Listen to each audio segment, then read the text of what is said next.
Dan sebagian orang fobia dengan pembahasan bid'ah. Sangat-sangat alergi dengan pembahasan bid'ah. Fobia dengan ceramah bid'ah. Padahal yang pertama kali, yang paling sering, yang paling tegas dalam masalah bid'ah ini adalah Nabi SAW. Fobia dengan pembahasan bid'ah berarti fobia dengan hadis-hadis Nabi SAW. Sekian banyak hadis Nabi yang menerangkan bahaya bid'ah dan ancaman Nabi terhadap para pelaku bid'ah. Kita bahas kaidah umum, bukan kita tidak membahas personal manusia ya. Jangan dipolitisir. Di dalam hadis Jabir yang diriwayatkan oleh Imam Muslim, Nabi di setiap khutbah Jumat mengawali khutbahnya salah satunya adalah dengan ucapan beliau setelah membaca innal hamdalillah 3 ayat dari surat Ali Imran, ya ayyuhalladzina amanu taqullaha haqqa tuqatih wa la tamutunna illa wa antum muslimun. Kemudian ayat pertama dari surat An-Nisa, ya ayyuhan nasu taqu rabbakumul ladzi khalaqakum min nafsin wahidah. Ya. Kemudian ayat dari akhir surat Al-Ahzab, ya ayyuhalladzina amanu taqullaha wa qulu qawlan sadida.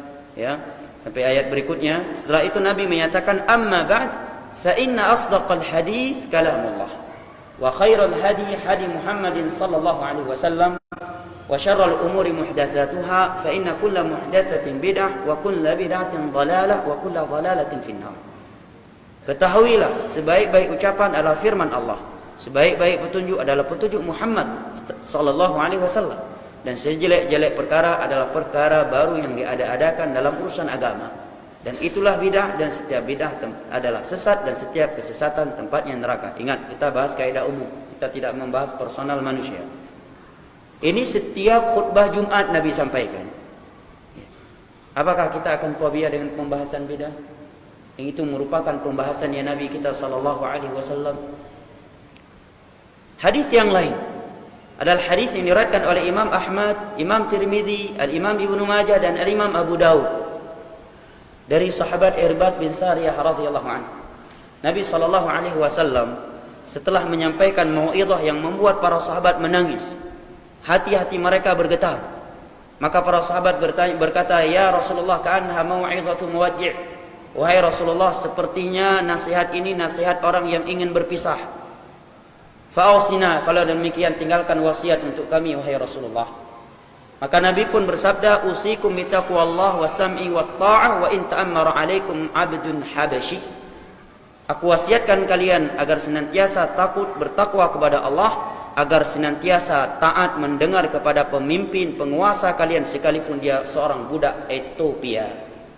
Dari Ethiopia. Secara syar'i khalifah tidak boleh kecuali dari kabilah Quraisy. Tetapi andai kata terjadi seorang khalifah dari selain Quraisy dan dia seorang budak dari Ethiopia, pada budak enggak boleh menjadi khalifah. Andai kata terjadi, taat dan dengar kepadanya demi menjaga persatuan, kedamaian, ketentraman, dan agar tidak terjadi pertumpahan darah di tengah-tengah kaum muslimin. Ya, apalagi kalau dia bukan seorang budak sahaya.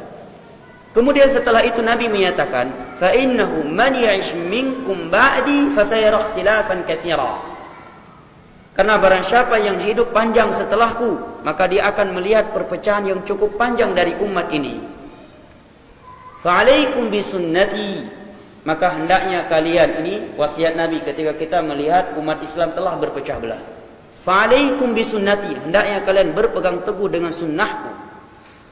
Jalan yang telah beliau tempuh, yang telah beliau tinggalkan dalam urusan agama untuk kita, baik dalam urusan akidah, ibadah ataukah akhlak. Maka ini pesannya Nabi. Kalau ada yang menyatakan ini baik, itu tidak baik, kita tanyakan apakah ada hadis Nabi yang menerangkan Nabi melakukannya, atau ucapan beliau, atau petunjuk para sahabat Nabi. Kalau tidak, saya tidak mau melakukannya, karena pesan Nabi ketika umat Islam telah berpecah belah agar mengikuti sunnah beliau. Dan saya yakin bahwa sunnah beliau itulah yang terbaik daripada sunnah selain beliau.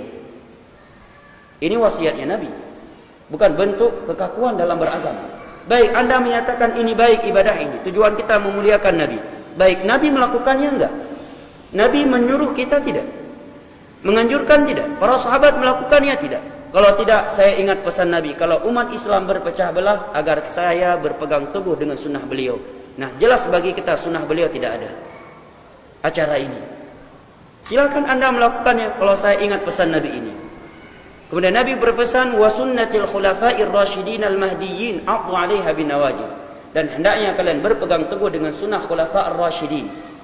Khulafa'ir rasyidin adalah Abu Bakar, Umar, Utsman dan Ali. Karena Nabi telah menyatakan khilafah setelah beliau itu 30 tahun umurnya.